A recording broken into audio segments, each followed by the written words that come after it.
अस्सलाम वालेकुम व्यूअर्स आज आपके सवालों के जवाब के साथ डॉक्टर इफ्तिखार ख्वाजा के साथ हाजिर हैं। डॉक्टर इफ्तिखार ख्वाजा विम्स इस्लामाबाद में न्यूरोलॉजी के डिपार्टमेंट के हेड और प्रोफेसर रह चुके हैं। आजकल इंग्लैंड में बतौर मेडिकल कंसल्टेंट काम कर रहे हैं।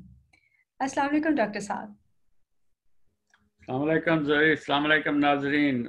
बड़ी खुशी हुई है आपसे दोबारा मिलकर। जी फरमाइए, आज क्या सवाल है? डॉक्टर साहब हमें बहुत सारे सवाल आए हैं, लेकिन कुछ हमने कैटेगराइज किए हैं कि जो एक तरह के सवाल हैं वो हम आज आपसे पूछेंगे। नेक्स्ट प्रोग्राम में हम दूसरे किसी टॉपिक पे जो सवाल हमारे पास आ रहे हैं उन पे बात करेंगे। ठीक है। डॉक्टर साहब ये पहला सवाल है इस्लामाबाद से। खबर नवाज साहब पूछ रहे हैं, कहते हैं उनका नॉर्मल ब्लड प्रेशर 130/80 तक रहता है। आज वो कहते हैं मैंने अपना ब्लड प्रेशर चेक किया तो बहुत 155 और 90 था। उनका सवाल ये है कि उनको क्या करना चाहिए। आज उनका ब्लड प्रेशर किस वजह से हाई हुआ, क्या उनको मेडिकेशन की तरफ जाना चाहिए या क्या इलाज उनको अपना करना चाहिए? Very good question. ये कॉमनली होता है कि कभी कभी हम अपना ब्लड प्रेशर चेक करते हैं तो हाई नज़र आता है। तो ये ब्लड प्रेशर कोई एक कांस्टेंट चीज़ नहीं है। ये इस तरह नहीं है कि किसी का कद 5 फुट 8 इंच है तो वह 5 फुट 8 इंच ही रहेगा। ये ब्लड प्रेशर चेंज होता रहता है। जिस तरह आपके दिल की धड़कन कभी तेज़ होती है, कभी कम हो जाती है, कभी 70 हो जाती है, कभी 100 हो जाती है, तो जी उसी तरह ब्लड प्रेशर भी दिल की धड़कन के की तरह ही उसी तरह हाई लो होता रहता है। सारे दिन में कभी हाई होता है, कभी लो होता है। जब आप भाग दौड़ कर रहे होते हैं तो आपके दिल की धड़कन तेज़ होती है, ब्लड प्रेशर भी हाई हो जाता है। उसकी क्या वजह है? जब आप भाग दौड़ रहे हैं, उसकी वजह यह है कि आपको जब आप एक्सरसाइज करते हैं तो आपके जिस्म को खून की ज़्यादा ज़रूरत है कि सारे जिस्म में खून तेज़ी से पहुँचे। बिल्कुल तो वो सही। खून तो एक पंप के ज़रिए से पहुँचता है। पंप जो है हमारा दिल, तो वो तेज़ तेज़ तेज़ तेज़ धड़कना शुरू कर देता है। और दूसरे ये कि उसी को पंप को चाहिए कि ज़्यादा प्रेशर के साथ खून पहुँचाए सारे जिस्म में, तो वो प्रेशर भी हाई हो जाता है। वो प्रेशर जो है उसको हम ब्लड प्रेशर कहते हैं। तो ठीक। अगर हम तेज़ दौड़ते हैं या कोई घबराहट एंग्जाइटी होता है तो उस वक्त भी ब्लड प्रेशर ज़्यादा हो जाता है। यानी उस वक्त दिल की धड़कन जो है वो तेज हो जाती है और दिल ज्यादा प्रेशर के साथ पूरे जिस्म में ब्लड को भेजता है, क्योंकि वो बिल्कुल। उस वक्त हमारे फिजिकल एक्टिविटी ज्यादा है या हमारा स्ट्रेस लेवल कुछ इतना ज्यादा है जी बिल्कुल। जिसको कोप करने के लिए ब्लड को ज्यादा प्रेशर के साथ जिस्म में भेजा जाता है। बिल्कुल बिल्कुल। तो इसीलिए हम कहते हैं कि ब्लड प्रेशर चेक उस वक्त करते हैं जब आप बिल्कुल नॉर्मल बैठे हो, आराम से बैठे हो, स्ट्रेस ना हो, आपको कोई एंग्जाइटी ना हो, हंस खेल रहे हो या शाम को बिल्कुल रेस्ट कर रहे हैं कि बेड पर जाने से पहले, उस वक्त जब बिल्कुल आप रिलैक्स हो, मूड भी अच्छा हो, तो उस वक्त चेक करें।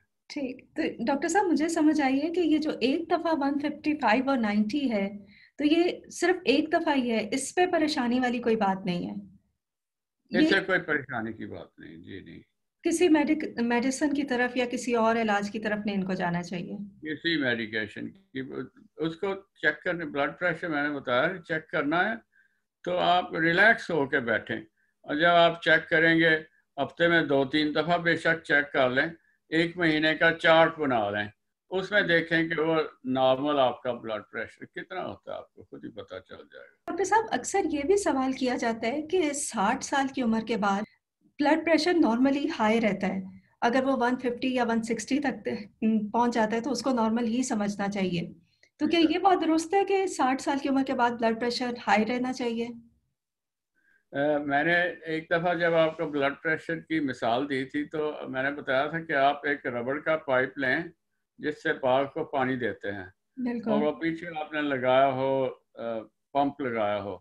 तो जब आप पंप पाइप को आप ऐसे ढीला छोड़ देंगे तो वो पानी ऐसे ही गिरेगा, नीचे ही आपके गिरेगा, उसमें प्रेशर बिल्कुल नहीं होगा।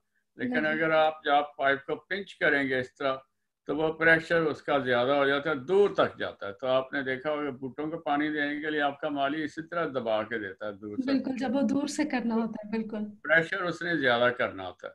तो प्रेशर किस तरह ज़्यादा होता है? वो आपका पाइप जो है उसको हमने तंग कर दिया। तो इसी तरह आर्टरीज जो हैं अगर वो तंग हो जाएं, नैरोड हो जाएं, तो ब्लड प्रेशर ज़्यादा हो जाता है। तो अब अब जब हम तो बड़े डॉक्टर होते साहब हैं। ये आर्टरीज जो है ये नैरो क्यों होती हैं? मतलब ये अंदर से आपकी क्या कोई पाइप को, यानी कि खून की अंतड़ियों को तो कोई नहीं दबाता जिस तरह माली वो पाइप को पाइप दबा रहे हैं? अंदर से दबाया जाता है ना, अंदर जो उसकी तैर जम जाती है पाइप के अंदर, उसको हम एथेरोस्क्लेरोसिस कहते हैं, यानी एक स्क्लेरोटिक की तैर जम जाती है अंदर, तो वो ऑटोमेटिकली तंग हो जाता है। तो किस तरह से डॉक्टर साहब ये तय को जमने से रोका जाए? ये किस चीज की तय जमती है? वो शुरू तो कोलेस्ट्रॉल से होती है, तो कोलेस्ट्रॉल हम कम करें तो उसको रोकेंगे फिर। तो डॉक्टर साहब ये कोलेस्ट्रॉल के बारे में ही एक सवाल एक आपका सवाल अभी ख़त्म नहीं हुआ जी। कि जब हम बड़े होते हैं तो ब्लड प्रेशर जो है वो हाई, थोड़ा बहुत हाई रहना शुरू कर देता है। Is that normal? क्या हम इसको नॉर्मल समझेंगे या नहीं? तो मेरा जवाब यह है कि वो हम नॉर्मल नहीं समझेंगे, क्योंकि अगर इसका मतलब कि आपकी आर्टरीज जो हैं एक तो सख्त हो गई है, उनकी वॉल्स जो हैं, और ठीक दूसरे अंदर उनके कुछ जमना शुरू हो गया है, एथेरोस्क्लेरोसिस। ठीक तो ठीक उसकी वजह से ब्लड प्रेशर आपका हाई है थोड़ा बहुत, तो वो नॉर्मल नहीं है, don't take it as normal.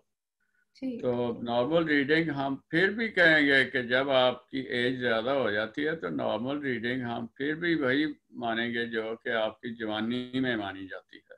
ठीक है, यानी कि अगर कभी एक आध दफा आपका किसी स्ट्रेस की वजह से या फिजिकल एक्टिविटी की वजह से हाई हो जाए तो उसको नॉर्मल समझेंगे, लेकिन अगर मुसलसल हाई रहने लगे तो चाहे उम्र आपकी 60 साल है चाहे 20 साल है, बिल- उसको आप बिल- हाई ही समझेंगे। हाँ बिल्कुल, उसको हम अब नॉर्मल ही समझेंगे। ठीक। अच्छा, दूसरे डॉक्टर साहब, कोलेस्ट्रॉल से रिलेटेड एक सवाल रावलपिंडी से मिसेस फरत रईस पूछ रही हैं। उन्होंने अपनी कोलेस्ट्रॉल की रिपोर्ट भेजी है। इसमें उन्होंने अपना कोलेस्ट्रॉल जो है वो थोड़ा सा हाई है नॉर्मल से। एचडीएल उनका बॉर्डर लाइन है, एलडीएल उनका स्लाइटली हाई है, और ट्राइग्लिसराइड उनका नॉर्मल है। तो ये टोटल बताइए। कोलेस्ट्रॉल कितना है? Total cholesterol 249। 249। जी। और H D L L D L भी बता दें कितना कितना है? एचडीएल डॉक्टर साहब 70 है, एलडीएल 162 है, और ठीक है, ट्राइग्लिसराइड जो है 90। ठीक है, वेरी गुड। तो अब ये उनको जो है टोटल कोलेस्ट्रॉल उनका 200 से ज़्यादा नहीं होना चाहिए, वो 200, 249 है, वो ज़्यादा है। ठीक है। और जो एक होता है बैड कोलेस्ट्रॉल, बुरा कोलेस्ट्रॉल, तो वो बैड कोलेस्ट्रॉल जो है वो भी उनका हाई है, और ठीक। लेकिन वो बुरी बात है। लेकिन अच्छा कोलेस्ट्रॉल, गुड कोलेस्ट्रॉल जो एच डी एल है वो भी हाई है, which is a good thing, तो वो बैलेंस कर दी जाती है थोड़ा बहुत।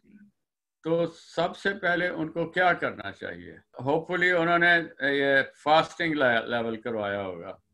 ये उन्होंने मेंशन नहीं किया डॉक्टर साहब। फास्टिंग करवाया होगा। फास्टिंग अगर नहीं है तो सबसे पहले तो फास्टिंग लेवल करवाएं।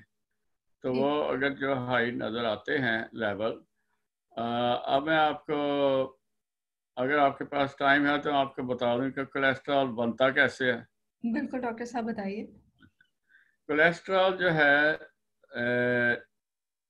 25% सिर्फ डाइट से आता है। ठीक। तो अगर हम जितना भी परहेज कर लें, 75% हमारे जिस्म ने बनाना है, लिवर में बनता है। तो आप कितना भी परहेज कर लेंगे, 75% तो आपने खुद बनाना है कोलेस्ट्रॉल। वो ठीक। क्यों बनता है? वो बनता है स्टेरॉइड, जो है स्टेरॉइड हार्मोन जो है वो हमें इसलिए पैदा होते हैं जब हम स्ट्रेस्ड होते हैं, बहुत ज़्यादा स्ट्रेस हो तो स्टेरॉइड, कॉर्टिकोस्टेरॉइड जिस्म में ज़्यादा हो जाते हैं। तो जो आपका स्ट्रेस लेवल कम होगा तो आपका स्ट्रेस का कॉर्टिकोस्टेरॉइड्स भी कम होंगे और आपका कोलेस्ट्रॉल भी कम बनना शुरू हो जाएगा। ठीक। उसके ठीक। साथ ही आपने जो ये तो आपने 75% की तरफ ज़्यादा तवज्जो दें। सही। 25% आपने तवज्जो देनी है कि डाइट में जो है घी ना खाएं, मक्खन ना खाएं। सेचुरेटेड ऑयल जो होते हैं, सेचुरेटेड है, मक्खन, घी, क्रीम, इस तरह की चीज़ों को कम कर दें। यानी जो हमारी फेवरेट खुराक है, आप उसको मना कर रहे हैं कि सुबह पराठे के बगैर तो नाश्ता होता नहीं है। दोपहर को फिर दूसरा पराठों के सालन। बगैर तो नाश्ते का मजा भी नहीं आता मजा है, ये नहीं भी आता, ठीक बिल्कुल। है। तो यानी कि उसको निकाल दें। अपने आप पर जुल्म ना करें, कभी कभार खा लें, लेकिन ये है कि कम कर दें। रोजाना जो है आप खाते हैं वो छोड़ दें। ठीक ये है, गलत।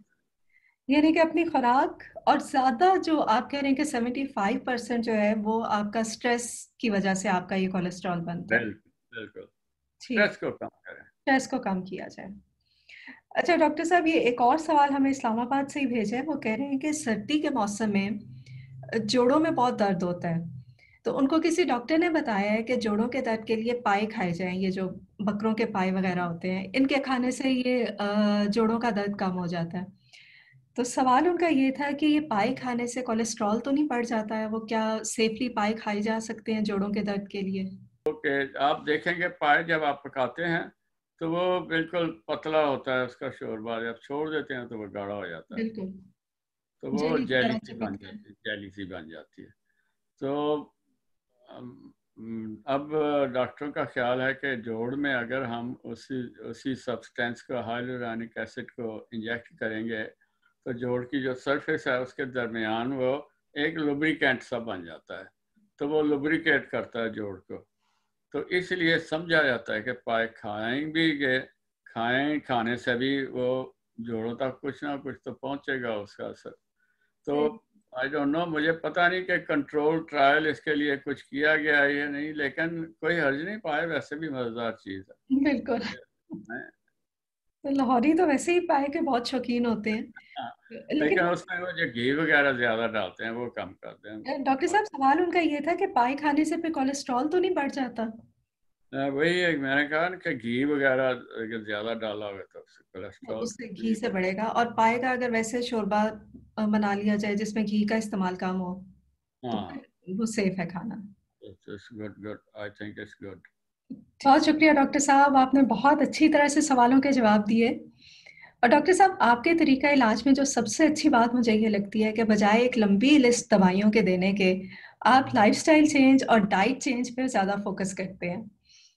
और डॉक्टर साहब, मेरा ख्याल है अगला एक प्रोग्राम हम सिर्फ ब्लड प्रेशर पे कर लें, क्योंकि इसके बारे में इतनी तफसील तलब ये एक टॉपिक है कि हमें पूरा प्रोग्राम इस पे करना पड़ेगा। तो नेक्स्ट बिल्कुल, टाइम। एक दिन करके 2-4 प्रोग्राम ब्लड प्रेशर पर करते हैं, बहुत इंपॉर्टेंट टॉपिक है ये। बिल्कुल सही डॉक्टर साहब, फिर अगली दफ़ा ब्लड प्रेशर के साथ हम आपसे एक प्रोग्राम कर लेंगे। और बस आपको कोई सवाल करना हो तो हमें कमेंट सेक्शन में लिखिए, आपका सवाल अगली दफ़ा डिस्कस किया जाएगा। बहुत शुक्रिया डॉक्टर साहब। अल्लाह हाफ़िज़। खुदा हाफिज।